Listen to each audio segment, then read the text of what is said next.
हो, तीर्थावर उठवायचं, तीर्थाकडून उठवायचं. ह्याला काय म्हणतात? निद्रिस्त चैतन्य. नुसतं ऐकलं असतं निद्रिस्त चैतन्य, अर्थ काय कळत नाही. मी जिवंत आहे, झोपलेलं पण आहे. निद्रिस्त चैतन्य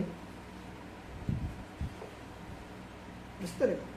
बाबांचा ज्यावेळेस साक्षात्कार दादांना पहिल्यांदा झाला तेव्हा अशी दादा साधना 11 तास करत होते, 11 तास डेली पहिल्यांदा. शेवट 36 तासानंतर दादांचं दर्शन झालं. 3 तासानंतर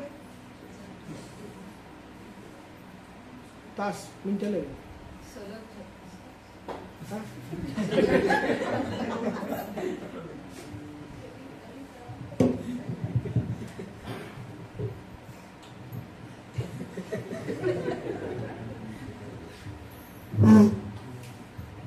36 अशी साधना झाली ती. काय झाली? आपण सलग हा शब्द का वापरायचा नाही सांगा बरं.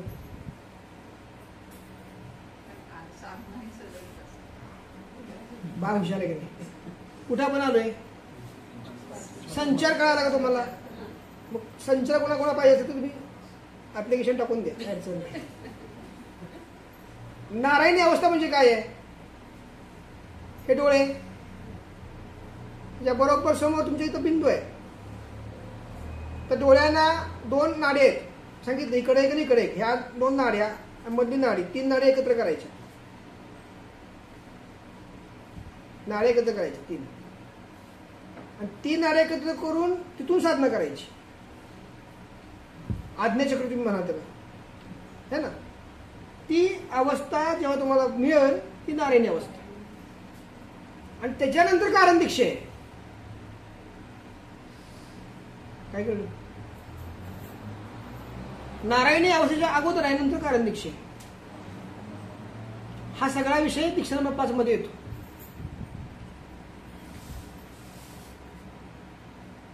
समजतंय का? समजतंय ना? कवर नाही गेलं? झोपा दे आपण. नक्की काय जास्त झालंय पोटाला का कमी झालंय पोटाला?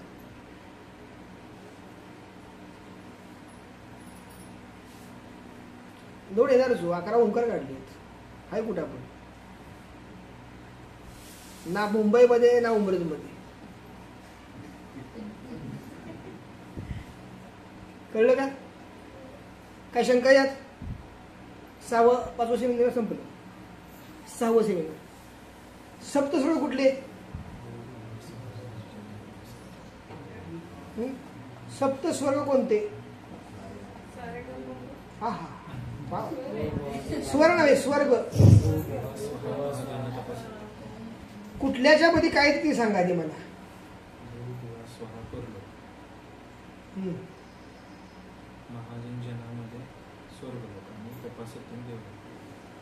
काय म्हणतो पडते का तुम्हाला? काय मोठ्या उभा उभा सांग पडतो. भूभुवा स्वहा परलोक, महाजना स्वर्गलोक आणि तपासत्यम देवलोक. माहिती का तुम्हाला? आपल्या फक्त एक माहिती आहे, पाताळ लोक. हा यंत्र यंत्री होय, ते वेगळं झालं. सप्तस्वर्गाचा सगळा अभ्यास दीक्षा नंबर 6 मध्ये झाला किंवा सेमिनार नंबर 6 मध्ये झाला. मग अर्थ पाहून ठेवून आपण स्पिरिट, बरोबर ना. तुमच्या पृथ्वीपासून वर परलोकापर्यंत जे अंतर आहे, यामध्ये जे मृतात्मे आहेत, हा नवीन एक रूप तयार झाला 8वा. त्याला सद्गती द्यायचं काम झाल्याशिवाय भाऊगर्दी आहे प्रत्येक लोकांमध्ये. प्रथम, दुसरा, तिसरा, चौथा, 5वा. लक्षात आलं का? तर पुन्हा पुन्हा जन्म नको असतील तर सत्कर्म झालं पाहिजे. काय सांगितलं? सत्कर्म कसं झालं पाहिजे? आता बघा ना, कपाळ घेतल्याने मिली, कपाळ विकत घेतल्याने मिली. आता मेल्यानंतर कुठे जाणार ती? कपाटात.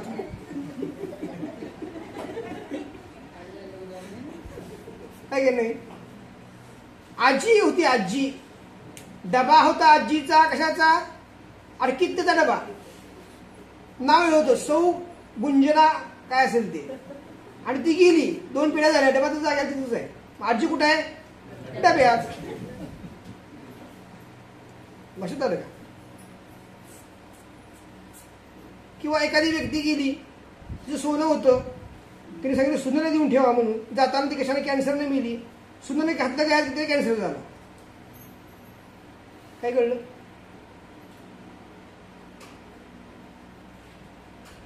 काय कळलं का नाही कळलं? जे जर तुम्ही घेता गुणदोषासहित घ्यायचं. म्हणून पूर्वीच्या काळात पद्धत काय होती? काय पद्धत होती दीपक? कुठं गेला कुठं? जुनी भांडी करा. तुमची शिल्लक किती आहेत?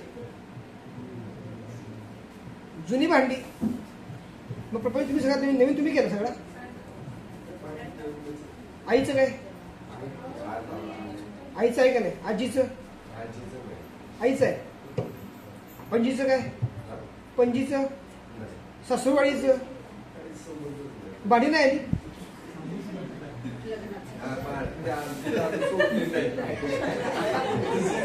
इतकी भांडी ती भांडी सुटली झाली. ती काढून भांडी नाही, मोठी घ्यायची. बसा बसा. काय सांगायचंय मला? बसा. विषय काय आहे? ज्याची भांडी त्याला देणं द्यावं लागतं. ज्याचे कपडे त्याला देणं द्यावं लागतं.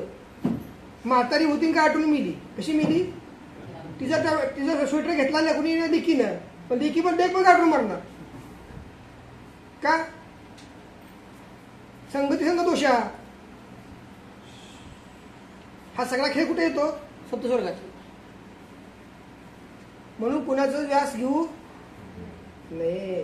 टोपी कोणाला घालू नाही. टोपी कोणाची घालून घेऊ नाही. म्हणजे काय होतं? आपला भांग हलत नाही. लक्षात येतंय का? काय केलं पाहिजे? भूभुवा स्वहा परलोक, महाजना स्वर्गलोक, तपासत्यम देवलोकातनं मनुष्य परत माघारी येत नाही, जीव माघारी येत नाही. भूभुवा स्वहा जीव अवस्था, महाजना जीवात्मा अवस्था, तपासत्यम आत्मा अवस्था. जीव, जीवात्मा, आत्मा या तिन्ही अवस्था कन्वर्ट करायचं काम कोण करणार? हा अधिकार कोणाकडे आहे? कन्वर्ट करायचं बॉडीचं माध्यम जीव. जीवाचा जीवात्मा करायचा, जीवात्माचा आत्मा. कोणाकडे काम दिले? स्वामींच्याकडे काम दिले. म्हणून औदुंबर जेव्हा जाल, 32 जेव्हा जाल, नरसोबावाडी जेव्हा जाल, तेव्हा प्रार्थना वेगळी होती दादा दिलेली. ह्या साध्या काळात सांगितली वेगळी प्रार्थना ती मला म्हणून. आणि आपण मध्यंतरी गेलो होतो का नाही साधना है ना, गुरुपुष्याला जातो आपण, ते करता जातो. ते आपल्या जीवातनं बाहेर पडायचं, जीवात्म्यात जायचं, जीवात्म्यातनं बाहेर पडून आत्म्यात जायचं, आणि आत्म्यातनं बाहेर पडून परमात्म्यात जायचं. परमात्मा केलं की माणूस परत तो जीव माघारी येत नाही.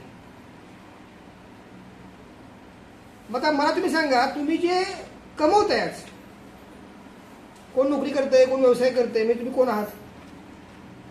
जीव अवस्था. परलोक. 90% पैशासाठी जन्म, खालीसाठी जन्म, परलोक. आता तुम्ही जेव्हा 3 लोक पैसे सोडून गेला, बरोबर आहे, 4थं लोक तुम्ही गेला, तर काय होणार? हा अहो जीवात्मा होणार की होणार काय? प्रॅक्टिकल काय घडणार? एखाद्या मुलानं फी दिली नाही, तुम्ही काय कराल?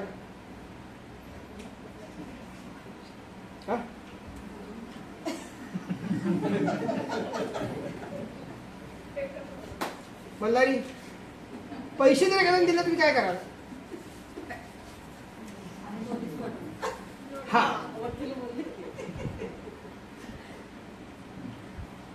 तुमचं एखादा घेतो, ते का घेतो?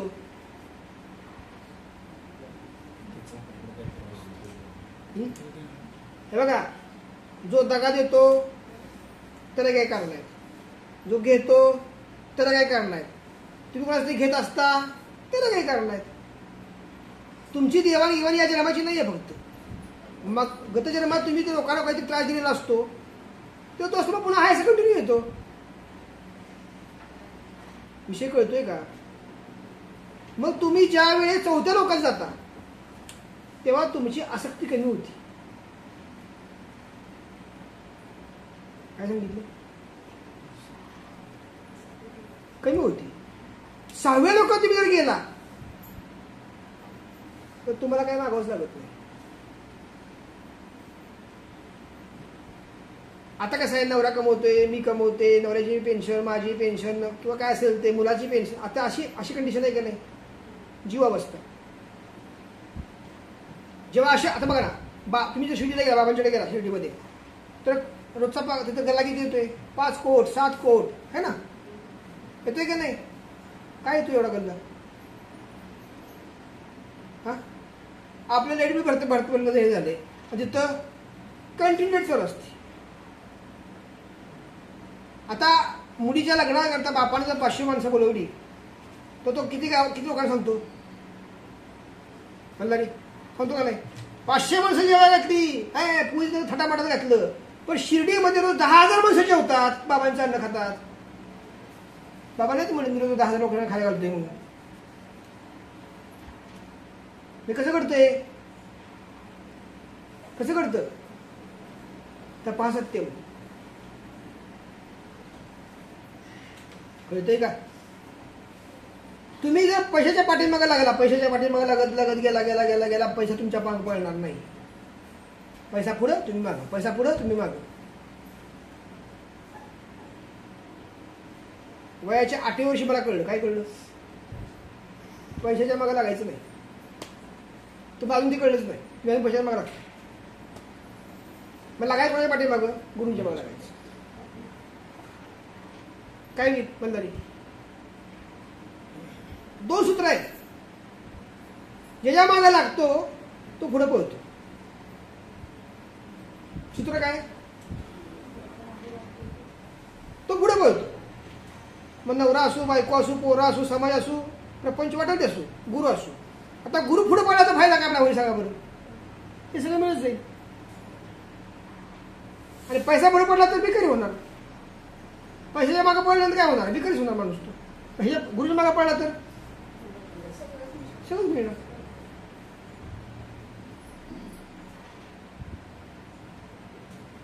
कारण पैशाचा मोह कसा आहे? आवर थोडा संपतच नाही. शेवटी हा संपतो, पैसा संपतच नाही. मग डॉक्टर म्हणतात लिहून द्या, देवाचं नाव घ्या. हा, डॉक्टर काय म्हणतात? लिहून द्या आणि देवाचं पण नाव घ्या, पण आडी होऊ नका. बघा ना, तारुण्य वयामध्ये पैशाच्या मागे तुम्ही लागता, वार्धक्यामध्ये घेतलेला पैसा मागे निघून जातो. शेवट काय? बाकी शून्य. 2 दगड्या बराबर. 20-25 वर्ष कष्ट घेतले, पैसे कमवले, म्हातारा झालं, पैसे गेले है ना? कुसुमाग्रज है ना, पैशामुळे गेले, पैसा नव्हता म्हणून. नाव किती मोठं आहे, कुसुमाग्रज. अशी बरीच लोक आहेत. ह्याचं कारण काय घडलं? आधार हा गुरु असावा. तुम्ही जेव्हा हा अभ्यास करा सत्य स्वर्गाचा का नाही, तुम्ही पैशाचं ना सोडून द्या. आपण ज्याचं नाद सोडून देतो तो आपल्याला आपण नाद करतो. काय कळलं? आपल्या जवळ येतो. बरोबर. ही टेक्निक आहे बारकी. ही शिकायची. जास्त टेन्शन कुठलं घ्यायचं नाही. हा, टेन्शन घेतलं काय होणार? सगळं आपल्याच होणार. काय होणार ते? काय गरज आहे? बघा, कुत्रं वडायला मग आपण वडावत कसं? काय होणार? कुत्रं वडते, काय करू समज कोकिळावर कुहू म्हणजे कुहू पण कुहू पण कुहू नाही ना ते ऐकायला बरं वाटतं कुत्रा वाढलं तर बाबा बाबा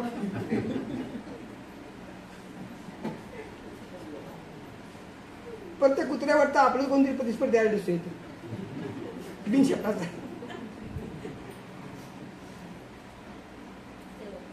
सप्तसोळे कळाला हा दीक्षा नंबर 6 मध्ये ती सेमिनार 6 संपली 7 आदिभौतिक अधिदैविक आध्यात्मिक काय आहे विषय काय हे 3 काय आहेत त्रिविध ताप आहेत मित्रांनी मैत्रिणी आदिभौतिक म्हणजे काय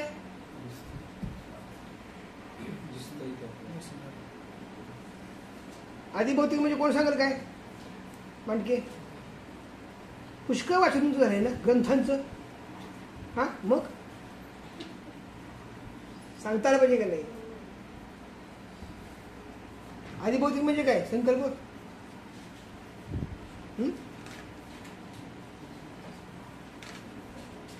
माहित आहे का कोण सांगत अधिदैविक हा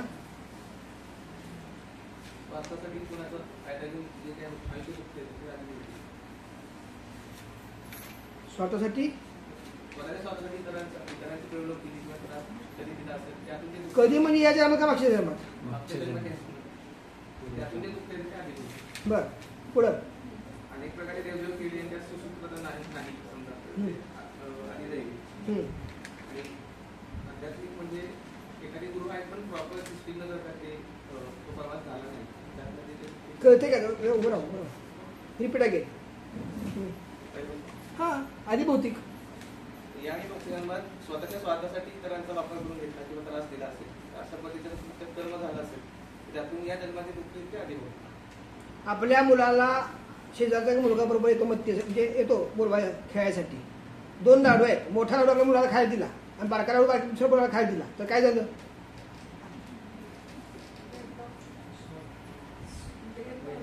भेदभाव झाला का असं होतो का नाही हा ते सुद्धा गणले जातं तिथं काउंटिंग होतं या गोष्टीचं जे तुम्ही करताय ते सगळं काउंटिंग आहे ते सगळं आधी भौतिक मध्ये येतं बरोबर ना आणि हे म्हणत असून सुद्धा आपण करत असतो बघा नवऱ्याच्या चहा कसा असतो चहा करायचा चाललाय नवऱ्याला द्यायचा आणि सासू सासऱ्याला द्यायचा तर कसा करतो आपण जरा साय जरा घट्ट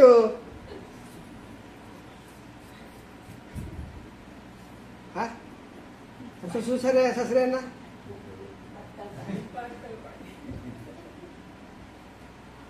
होतं का नाही किंवा आपण माहेरी गेलोय माहेरची माणसं आली आपल्या सासरी आणि आपल्याकडे जे अथॉरिटी असेल अन्न करण्याची तर काय करू आपण खातो काय मी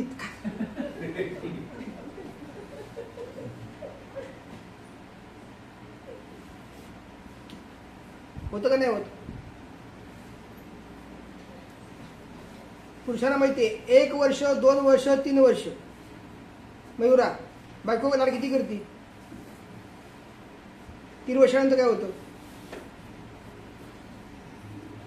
हा वाटणी ती पण पुरुषाला काय वाटत असतं ती बदलणार नाही तो ती बदलत राहते सवयच लावताना कमी लावताना मग त्यासाठी पहिल्यांदाच लक्षात येते का आदिदैविक मध्ये काय येतंय काय सांगितलं ह्यांनी काय सांगितलं कुठ रे अरे उठ की काय सांगितलं आदिदैविक मध्ये आदिदैविक मध्ये म्हणजे बाकीचे देवदेव करण्यात देवदेव केला तर त्यातनं काही आउटपुट आलं नाही तर त्यातनं जे वाईट होईल ते वाईट होतं म्हणजे ते त्यांचे रूल्स नुसार आपण फॉलो केलं नाही तर त्याचा आपल्यावर होतं ना आघात होतो एक्झाम्पल आता आपण गुरु मार्गात आहे, खरं जे गुरुंनी सांगितलं करू नको आणि तेच करायला गेलो तर त्याचं जे त्याचा जो आघात होणार आहे ते आधी गेलो. गुरुजा होतो म्हणजे गुरुंनी सांगितलं करू नको, खरं आपण ते केलं त्यातनं जो आपलं वाईट होईल ते आधी. गुरुमुळे होतं का ते? गुरुमुळे नाही. ब्लेम करून चालतंय गुरुंना असं विचारतोय मी. ऐका, गुरुंना ब्लेम करून चालतं का असं विचारतोय. मग त्यामुळे कसं होतं, गुरुंना ब्लेम करू नका. साधना करा न करा तुमचा माहिती प्रश्न आहे. गुरु असं करा, गुरु ब्लेम करून काय करणार आहेत? पाणी सोडले ना आला भरायचं पाणी कुणी? बरोबर आहे. बस अध्यात्मिक कोण सांगते? मल्हारी उठा. नाही येत हा शब्द उठून सांगा, काय प्रॉब्लेम नाही. उठा, सांगा होतं ना ते म्हणजे काय सांगता येत. कुठल्याही आध्यात्मिक प्रवासात आपण असलो तरी पण प्रॉपर सिस्टीमनुसार जर का किती उपासना नाही केली तर त्यातनं ते काही होत नाही. काय कळलं मग सांगा आता? गुरुमार्गात नाही. ज्या पद्धतीने आहे आपण जे कर्तव्य आहे त्याची सुसूत्रता नसेल किंवा ती सिस्टीम. उदाहरणार्थ आपण खडा घातला, तर खडा कुठला घातला? मंगळाचा घातला का मंगळीचा घातला? मंगळाचा घातला. तुझा मंत्र कुठला आहे? प्रत्येकाचे मंत्र आहेत ना. मंत्र म्हणलं नाही तर काय होणार? हा राईट, हुशार आहेत ते. बसा, काय सांगायचं एकंदरीत? खडे काय घालायचे नाहीत? व्यास कोणाचे? का? जे खडे कल्चर्ड आहेत, अमेरिकन डायमंड आहेत, काय सांगतोय ते तुम्ही असेच घालत असता दाखवा दुसऱ्यासाठी. बघा कसं वाचतंय माझं म्हणून, घालता का नाही? पण जे एडी नाही आहेत आणि दगडी खडे आहेत, तुम्ही जे खडे घालताना तुम्हाला रत्न म्हणून जे मिळतात ते दगडी खडे असतात. त्यामध्ये त्या ग्रहांची एनर्जी खेचायची ताकद असते. पण ते एखादा ग्रहाचा काळ ठरलेला असतो. काळ गेला की गळ येऊन बसतो, डोक्यावर बसतो परत. आणि आपण साधक माणसं आहे, आपल्या काय कुठल्या ग्रहांचं घेणं देणं? आपला ग्रह एकच, साईनाथ महाराज की जय. आपला दुसरा कुठला ग्रह नाहीये. आणि ग्रह बिघडतील हे शक्यच नाही आपण गुरु मार्गात असल्यानंतर. म्हणजे असे एक प्रकार झाला हा एक. काही लोकांची घरी पद्धत असते दुष्ट काढायची. हा काय नाही, नुसती दुष्ट काढ बसायची. आलाय बाबड्या काढ दुष्ट, आलाय बाबड्या काढ दुष्ट. असते रे पद्धत. दुष्ट काय काढतात? कुणाला? परत लग्न केलं तर ते लागणार की त्याला बायकोची. दुष्णी ना कशी दुष्णी होऊ शकत नाही ती. आता काय करायचं? शाबास. आता मुलाचं लग्न केल्यानंतर बायकोची नंतर त्या लागणारच. मुलीचं लग्न केल्यानंतर नवऱ्याचं नंतर त्या लागणारच. तुम्ही किती पण त्याला उघडून जरी काढले ते आहे ना, तर नजर लावू शकत नाही. विषय कळतोय का? आधी भौतिक आता होतं काय समजून घ्या. या जन्मामध्ये यातला दोष असल्यामुळं नोकरीत अडचणी येतात, व्यवसायामध्ये अडचणी येतात, जीवन जगताना समस्या येतात, कुटुंबाची वाताहत होती, असे बरेच गोष्टी घडतात. त्याचं समतोलत्व करायचं काम गुरूंच्याकडे असतं. काय कळलं? आता मला एक सांगा, मग सोपं सांगतो मी. सोपं आहे, समजण्यासारखं आहे. वय वर्ष 80. 80 वर्ष असून सुद्धा त्या माणसाचं लग्न झालं नसेल आणि माधुरी दीक्षित समोरून पूर्ण निघाली, तर तो काय करल? बघल का नाही बघायचा?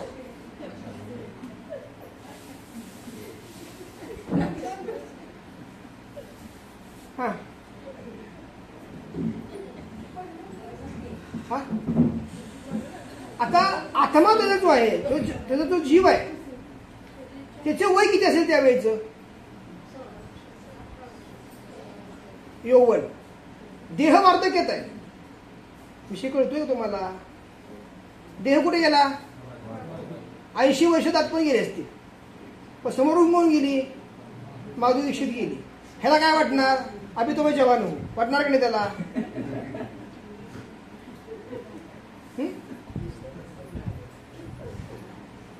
ही जी अवस्था आहेत ही ह्यातले मोडतात. तुम्हाला समजण्याकरता सोपं उदाहरण सांगितलं. काय कळलं? नाही, मला शेअर करा की सगळ्यांना ऐकू देत. काय हो, कुठलीही घटना जी घडती त्याला मागची काही कारण आहेत, मग ती या जन्मातली असतील किंवा अनेक मागच्या जन्मातली असतील, ते शोधून काढावं लागतं. आता असं एक उदाहरण त्यांना सांगितलं होतं की एक ख्रिश्चन लेडीज होती आणि ती गत जन्मातली हिंदू होती. लक्षात आलं का? तिचं लग्न झाल्यानंतर तिचा आजार वाढला. मग दादांच्याकडे आणि दादा म्हणजे साडी नेस, कुंकू लाव. कुंकू लावला की बरं वाटायचं. कुंकू काय बंद केलं, ती ड्रेस घातला की आजारी पडायची. दवाखाने वगैरे पुष्कळ झाले, उपाय काय झाला नाही. मग दिवशी नवरा ती घेऊन दादांच्याकडे आली आणि ती म्हणजे त्या महाराजांच्या मी एकदा गेली होती. मग मला ड्रेस साडी नेसा सांगितली होती, कुंकू लावा सांगितलं होतं. मला ते एवढे केले की बरं वाटतं, मला आजार निघून जातो. मग तिला सांगितलं तिच्या नवऱ्याला की ही गेल्या जन्मात हिंदू होती, आता या जन्मात मुसलमान आहे, हे ख्रिश्चन आहे, तर हिला आयुष्यभर साडी नेसू देत आणि कुंकू लावू देत.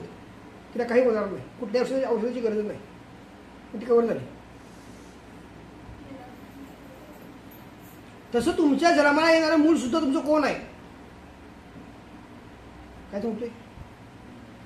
पूर्वी एक पद्धत असायची, जन्माला मूल आलं की खड्डा काढला जायचा, त्या मुलाला ठेवलं जायचं खड्ड्यामध्ये आणि त्याला विचारायचं त्याच्या आत्म्याला, तू कोण आहेस, या घरात तुझे किती वर्ष राहणार आहेस आणि कुणा करता कशा करता जन्माला तू आलायस, ते सगळं सांगायचं.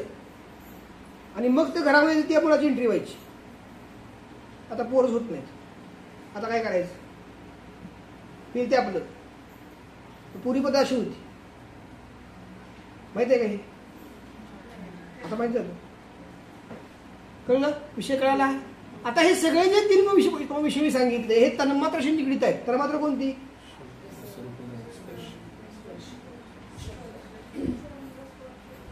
रस, रूप, गंध, स्पर्श, शब्द. ह्या 5 पैकी सर्वात टॉप तन्मात्र कोणतं? शब्द. आता गुरुमागात जे शब्द ब्रह्म तयार झालं पंत महाराजांच्या आज्ञेनं, ते शब्द हाच. एक तन्मात्र विकसित झालं की दुसरं तयार करतो त्याला, कळतं का? दुसरं तिसरं तयार करतो. असे 5 तन्मात्र तयार होतात. किमान एक तन्मात्र तुमचं विकसित झालं की तुम्ही गुरु लेवलला गेला, गुरु रूप झाला. तर तन्मात्र आल्याशिवाय तुम्हाला हे नॉलेज येणार नाही. कळतं? काय शंका? अशा तऱ्हेनं सेमिनार नंबर 7 संपलं. दीक्षा साधू संपली. काय शंका असेल विचारा.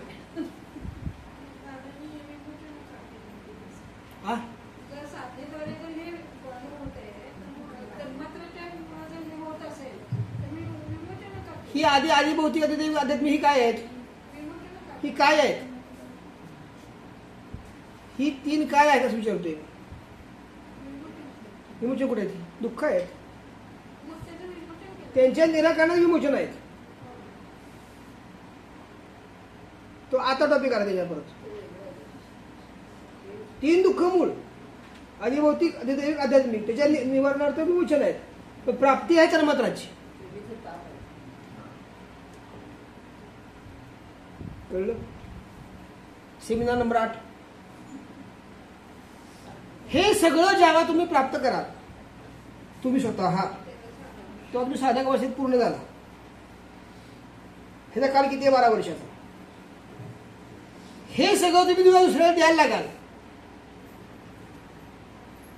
तेव्हा तुम्ही सिद्ध झाला. आणि दुसऱ्या देत असताना त्याचा एखादा विषय वाढत गेला. कोणाला आरती आवडती, कोणाला साधना आवडती, कोणाला मुलाखत आवडती, कोणाला फक्त येऊन दर्शन घेऊन जायला आवडतं, है ना? असं काय जे आवडेल ज्याला ते तुम्हाला प्लसमध्ये होत गेले. तुम्ही झाला साध्यमध्ये.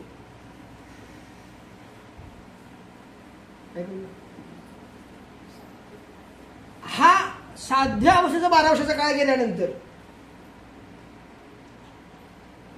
ती ब्रह्मरूप अवस्थेत जाता पुढच्या अवस्थेत.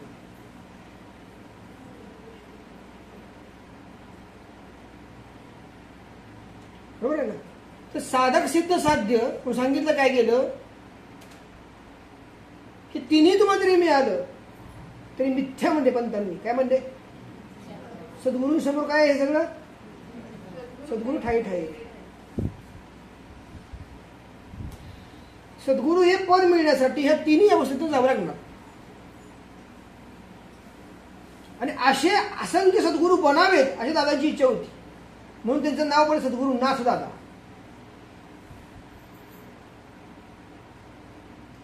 म्हणजे किती तुमच्याकडे तरी उभं करून ठेवले बघा. तर आमची मन संकुचित है ना, मनात पाप भरलंय आमच्या, आम्हाला येत नाही, दुसरं करतो ते बघवत नाही. काय सांगतोय?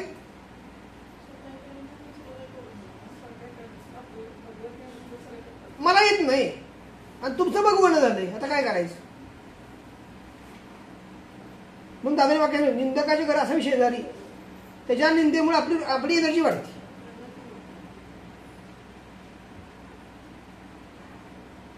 काय शंका? ही 8 सेमिनार, 8वं सेमिनार काय आहे? ह्या सगळ्याचा सारांश आहे. 8वं सेमिनार काय? सारांश. 9, 10, 11, 12, 13, 14, 15 पुढची सेमिनारची जी घेतली ती यातनं डीपेस्ट गोष्टी सगळ्या घेतल्या गेल्या. ज्ञानोपासना कशी करायची, मंत्र प्रॉपर कसे म्हणायचे, लक्षात आलं? डीपेस्ट सगळ्या गोष्टी करत गेल्या. परंतु आता आपला जो पार्ट आहे गुरुमार्गामधला शक्तीपीठ उंबरच्या विषयावर मी घेतोय आता, हे बेसिक झालं माझ्या दृष्टीने. काय झालं?